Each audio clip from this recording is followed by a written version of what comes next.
Okay, Naomi, I love your voice. And listen, I want to thank the two of you for doing such a great job and for all the speakers. And I'm so excited on this beautiful day, wherever you are, or evening, and to be able to share a few thoughts with you about disrupting your life and beginning to look at the disruptions in your life and what do we do with that? How do we handle that? And I'm reminded of the words of James Weldon Johnson. Now I want some of you who are not familiar with, I want you to listen to the words. Stony the road we trod, bitter the chesting rod. When hope unborn had died, yet with a steady beat have not our weary feet come to the place for which our fathers sighed.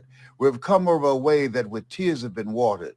We've come treading a path through the blood of the slaughtered. Everything that we experience, everything that we now are taking advantage of, somebody paid a price for it. And one of the most important things that we have to do on an ongoing basis, and I want you to write this down and to honor this moving forward after hearing all the speakers and after this experience, upgrade yourself. I was looking at my computer and ask, are you ready for an update? You want it now or later? And I push now. Usually I say later because it usually takes time. And we really should update our knowledge on a regular basis, update our vision of ourselves on a regular basis, upgrade the vision and the goals and the dreams that we have on a regular basis. Why is that? What's the purpose of updating? Because where you are right now, that level of impact and that place where you are right now and the skill set that got you there, that has expired. And you got to update your skills, your knowledge. That's why Einstein said the thinking that has brought me this far has created some problems that this thinking can't solve. One of the most important things that you're doing, and I congratulate all of you that have been listening and watching, that we are made in the likeness and image of God.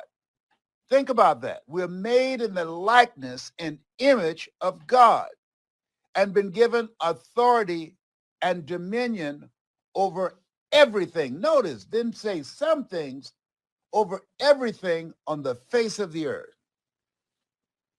Think about that. Then why is it that most of us die unlived lives? Why is it that Dr. Miles Monroe for years said, rob the cemetery of your gifts and of your talents and of your abilities and of your skills and your leadership and your book and your music and the impact of your life? Why do you say that? Why do we have to say that over and over and over again? Because we have been programmed and are being programmed every day. And so we have to every day stop, check ourselves, and update and upgrade our vision of ourselves, our knowledge, and write this down, our skill set. That not only because of things we have gone through, but things that we are dealing with right now. The goalpost has been pushed back.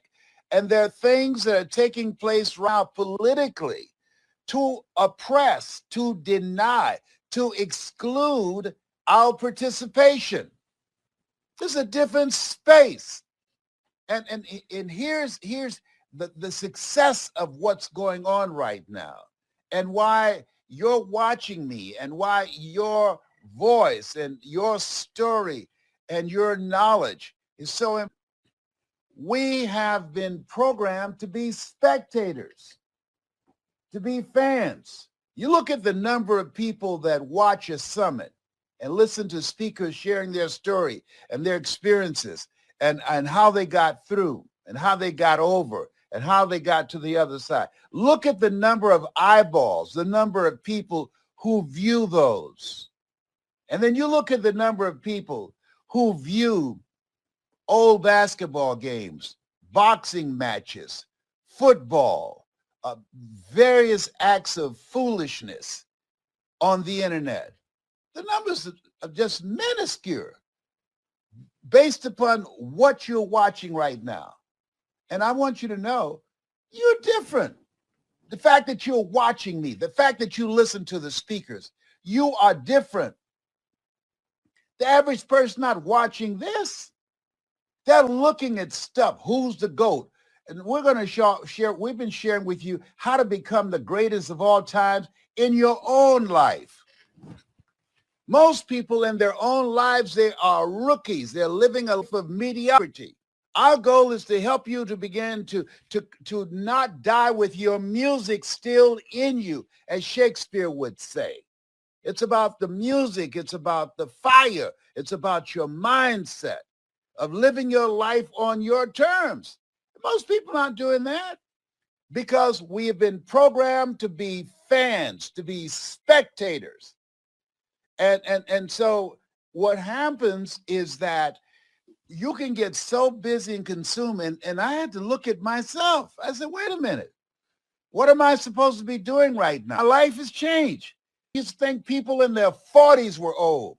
Now I'm 77. I'm old as Methuselah. Come on, now. So who does 77? Are you kidding me? Let me tell you something.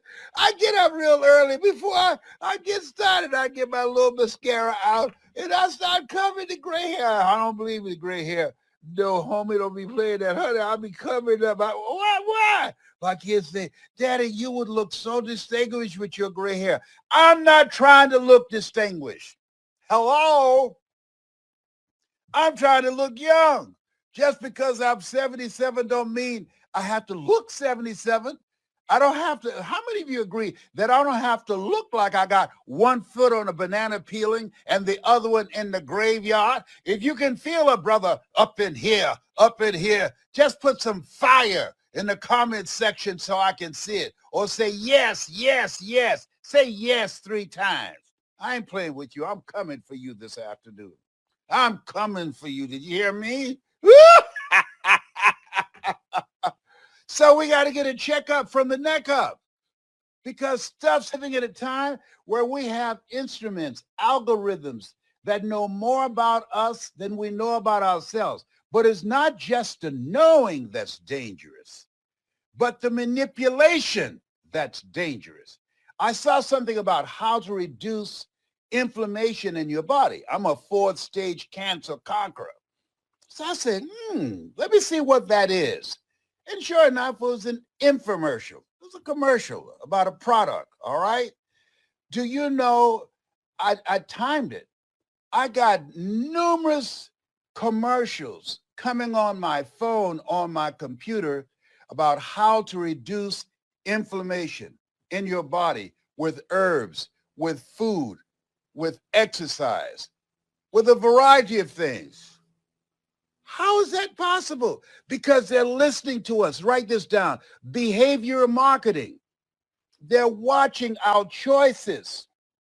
Do you mind if we follow where you go? When you go to another website looking for something, they have a database and they can distinguish that and pull that stuff out and start marketing and pushing products to you and giving it to advertisers, giving it to corporations.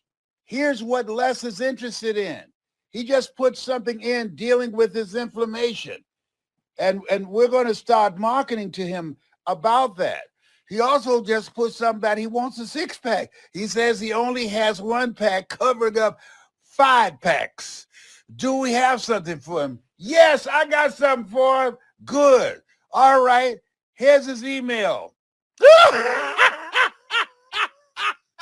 on. If this is automated, this is not driven by human beings. This is automated. They're making money off us while they sleep. And while you're looking at this, it's very important. What you tune into, you turn into. The reason that most people are fans and watching who's the GOAT? Is it LeBron or is it Michael Jordan? Who's the GOAT? Couldn't even afford tickets to the game. Come on. All right, come on. The GOAT. Woo, isn't that just cute? Isn't that? Come on. We're talking about looking at our lives and checking ourselves, because sometimes you can confuse being busy with being productive and being profitable. But here's something else. And I think it happens to you after 40. Here's something else. Time picks up speed after 40. I'm telling you what I know. I'm 77. I'm telling you, once you get 40, you don't get 30 days out of the month. You might get 2 weeks if you are lucky. And listen to me right now. Listen to me. If you got some big bills, guess what? You now don't get 14 days. All right. Now you get about 8. So wait a minute. Did I just pay that bill yesterday?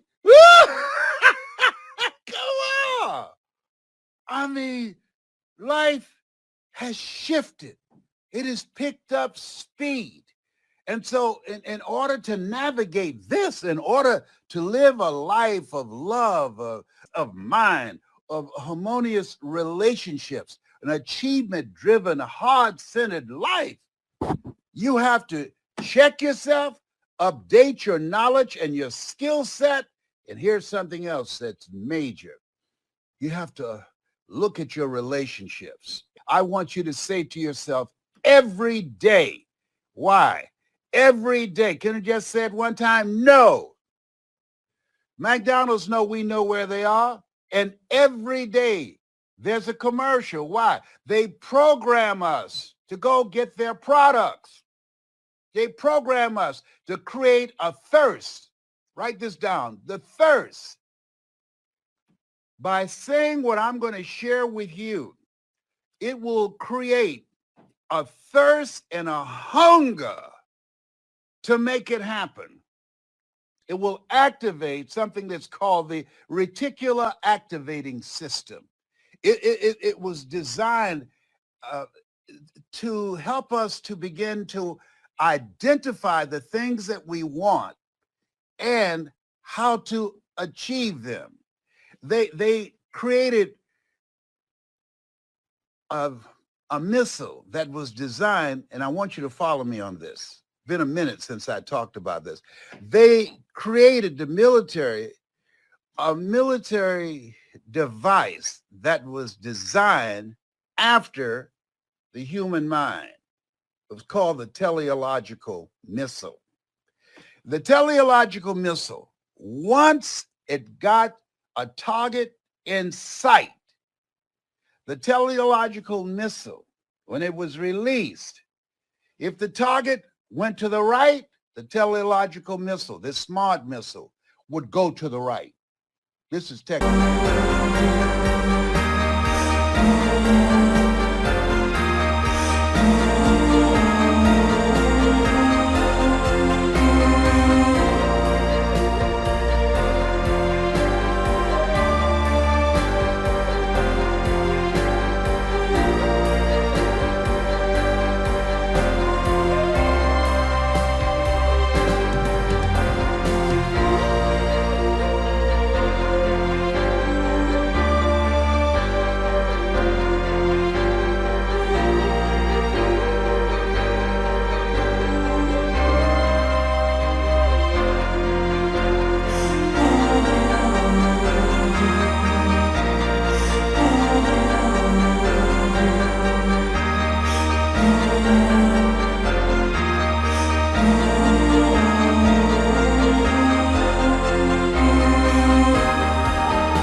that has never been done before. If the target goes to the left, the teleological missile will go to the left. Keep in mind, it's designed after the human mind. Listen to me closely. The teleological missile, once it gets a target in sight that it is supposed to hit, when it's released, and if the target vanishes, the self mechanism in the teleological missile will trigger it to self-destruct. Whoa, whoa. Did you hear me? It's designed after the human mind. We are here for a reason. When someone can destroy your identity, how you see yourself, which takes away the purpose and the meaning of your life and the direction of your life, hello, I'll wait. As Dr. Della Tiro would say, yeah, when you see people, see, life is for living. And you're an energy source. And that energy is going to be used. It will be used destructively or productively. A friend of mine, he was telling me about his mother who was on drugs for years. And he got her to go into a drug program. And when she got out, after a short time, she went back on drugs again. He said, why would you go to a drug program to get off these drugs and now you back on them again? She said, wait a minute. Don't jump on me about this. This is my life. I only went into that drug program to stop y'all from getting on my last nerve, aggravating me and nagging me that I need to go get some help. I didn't want to go, but I decided to do it because I was tired of y'all. Y'all thought I should do it. I think my life is fine, and I'm doing what I want to do. Hello. That's my twin brother Wesley would say.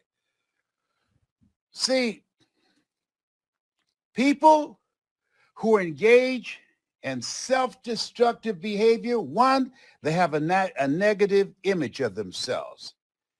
People that are listening, you that are listening to me now, each person, every speaker that you hear, the words that they speak, remember what you tune into, you turn into, is designed to enhance, to empower, to expand your vision of yourself beyond your mental conditioning, beyond your circumstances, beyond the adversities that you have been or are experiencing. Thou shalt decree a thing and it shall be established unto you. So I want you to write this down. The rest of my life will be the best of my life. I want you to write that down and I say it every day. The rest of my life, when I first get up in the morning, oh, thank you, Lord, for a brand new day. All things work together for good for those who love God. Don't mean that every day would be a good day, but there's some good in every day. And the rest of my life will be the best of my life. If you agree with that, if you feel that, if you want to declare that for yourself, he said, thou shalt decree a thing and it shall be established unto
somebody. You want to be an advertising agent for yourself. You are the GOAT in your life. And you don't want to be a mediocre player in your life. You don't want to be a spectator and a fan in your life. You don't want to be seated in the bleachers in your life. You want to make actively, in the mindset of Abraham Lincoln, he said the future belonged to those who create it. You want to create it. I'm so fired up, my nose running. I can't believe this. Hey, come on now. Of all the times, this is so embarrassing. I'm turning red, but y'all can't see it.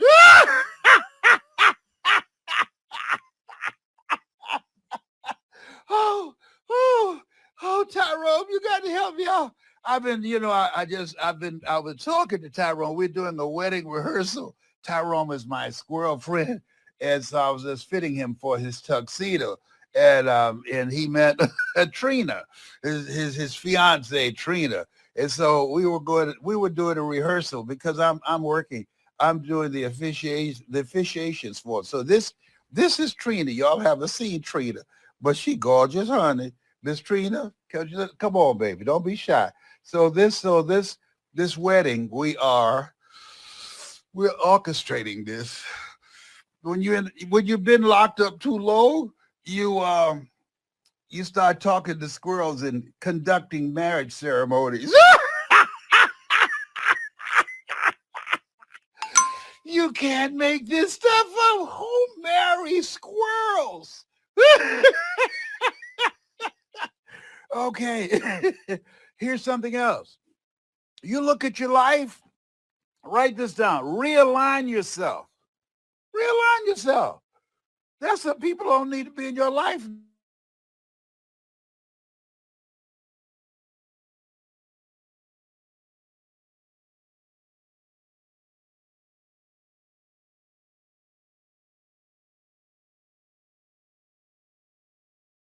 I can't believe this.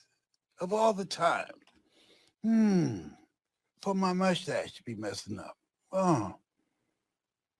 Is it gone?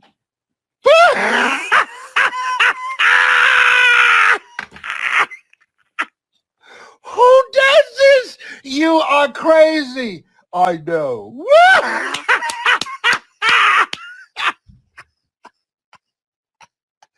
Really realign yourself.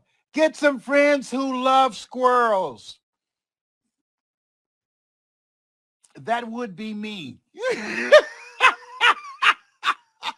See, there's some people you need to get out of your life. Why? Because they will compromise your energy and your power. And when they take away your power and your vision of yourself, you will unconsciously, getting on this path, having nothing to aim for, engage in self-destructive behavior. It might be alcohol. It might be procrastination. It might be surrendering to fear.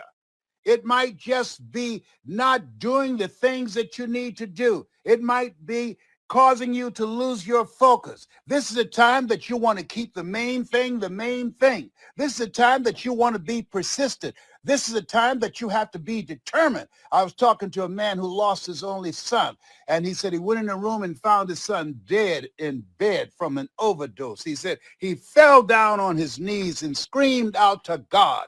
And at that point, he didn't want to live. His only son gone. And he heard my voice. If life knocks you down, try and land on your back, because if you can look up, you can get up. And he rolled on his back and he got up. Another gentleman, he was going through a tough time, had suicidal thoughts. And as a result of what he had gone through a divorce, lost his job, went through foreclosure. Seemed like his life had been turned upside down. But that wasn't enough. He lost someone that was very close to him who passed. And he heard my voice. Listen to this. Somebody saw him at an event. 3 weeks later, entertainment. They have these white parties where people dress in white and go out and they dance. They travel around the world to meet other people who dress in white and dance. And somebody asked, I didn't expect you to see you here. What are you doing here? He said, Les Brown said, you will get through this.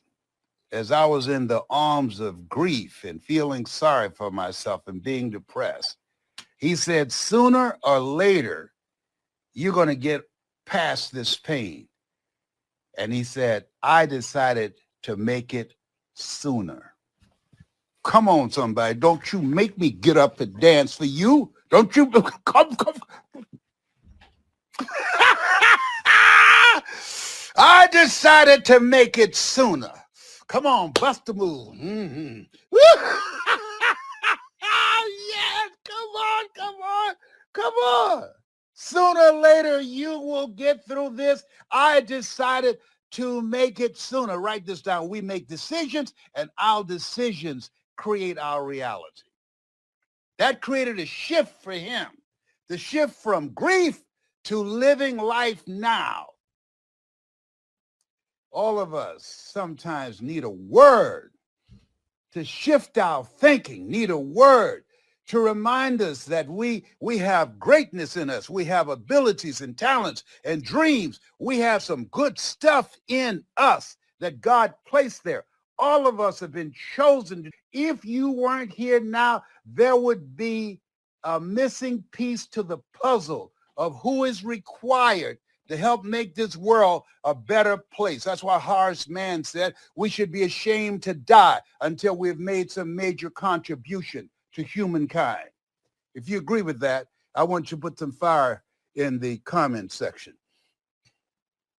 If you agree with that we're here to live a life of meaning, of purpose. We're here to live a life of impact. I'm calling a cousin that I did not know I had, and to have her take me to go see the grave site of my birth father that I have never seen. I've seen the birth site of my grandmother, Beulah Rucker, and to Dorothy Bell Rucker, my birth mother. And because I now realize they had to do what they had to do. Had they not taken themselves down to Miami to give birth to me and my brother and give us to Mamie Brown, I wouldn't be the person that I am today. I'm a different person if I had been raised in Gainesville, Georgia. Nothing wrong with Gainesville, Georgia. But because of the impact, the influence, the example, the love, the sacrifice of Mamie Brown, she took care of us like she gave birth to us. That inspired me. That brought something out of me. You know, she adopted altogether 7 children. I was among the 7. And I heard this guy, Ed Milet, said, usually in families, there's one who will show a level of gratitude. There's one who, even though born in the same situation, under the same roof, they are raised, ate from the same table. But there is one who will be dramatically different. There's one who has an expanded vision of themselves. And even if you are only a child, you are the one. I can't tell you, only child, spoiled brats that I've known over the years that had everything, and didn't appreciate it. Had a mindset of entitlement. I had one of my daughters check me. I'm not going to say her name is Samaya. And I was telling her some stuff I wanted her to do for me, and she didn't do it. I said, hey, what's up with that? She said, you act like your children owe you something.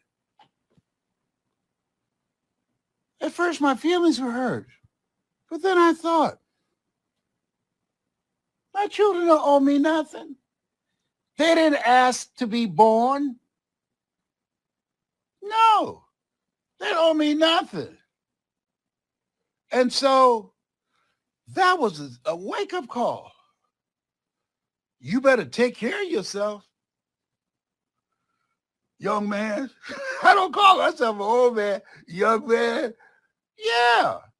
And hold yourself to a higher standard. Don't be like the other people in your age category, acting like they're winding down. People say, at this stage of your life, you're older now. I said, no, you get older when you stop working, when you stop contributing, when you stop being an active force in life, when you allow the disruptions in your life to allow you to feel like you are old.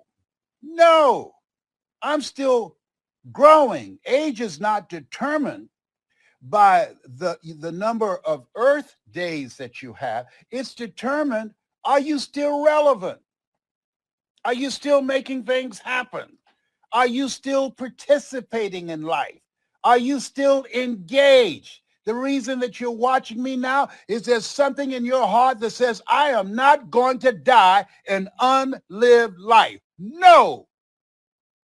And if there's something that someone says at this summit, I know I got some music in me. I know I got some good stuff in me. If there's something said by these speakers, by these coaches, by these trainers, if something is said that's God guided, that will inspire me to get out of my history and live out of my imagination, he said, I'll give you all your eyes can see, and I'm going to listen. I'm going to be present. Present. I'm ready. I'm taking notes up in here. Oh, my time has run out. So I want to say you have something special. You have greatness in you. Bye for now.